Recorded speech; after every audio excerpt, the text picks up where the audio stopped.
Omoplatas and triangles are everywhere from the lasso guard and from its cousin, the spider guard. And so we'll show several different setups. This is one of my favorites that is nevertheless a pretty unorthodox setup, but it does take advantage of my opponent sort of thinking that I've removed the lasso when I really haven't. I learned this from Rafael Mendez, who used to hit it on a lot of really good black belts. And so I've had some success with it. Hopefully you will have some success with it as well.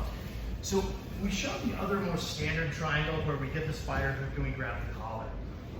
But if I come out and I get to my secure lasso position, right, this can often frustrate my opponent, and I like that because frustrated people make mistakes, right? And if I can get to an island of safety in a sea of danger and make my opponent make a mistake, I'm always gonna be happy with that.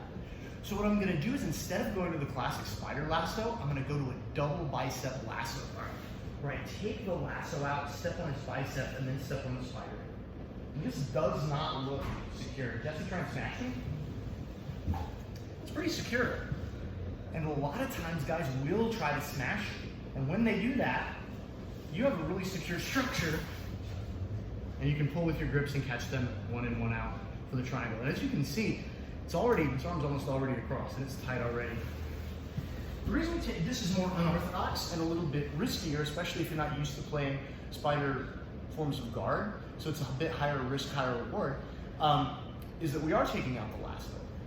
And we're in a structure that is not as orthodox, but that also can surprise our opponent. So you kind of give a little, get a little here. 2 hands on the sleeves, 2 feet on the hips. I hip out, get the lasso, get the spider hook. When I'm ready to take out the lasso, my opponent's like, sweet, but I've got 2 feet on the bicep. If he tries to smash you, you already see that it's super easy, right? Even if he doesn't, if he sits back, we're gonna pull with our grips and catch him one in, one out in the triangle.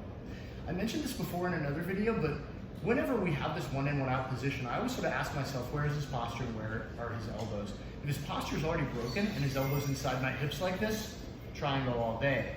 If his posture is higher or he has his elbow out, that's when we transition to omoplata, and only if he turns back into me do I go back to triangle.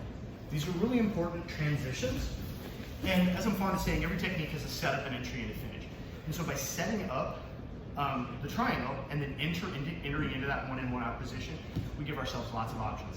So this is a fun one. It's a little bit unorthodox, but once you've hit the other more standard triangle setups from the lasso guard, this is a really fun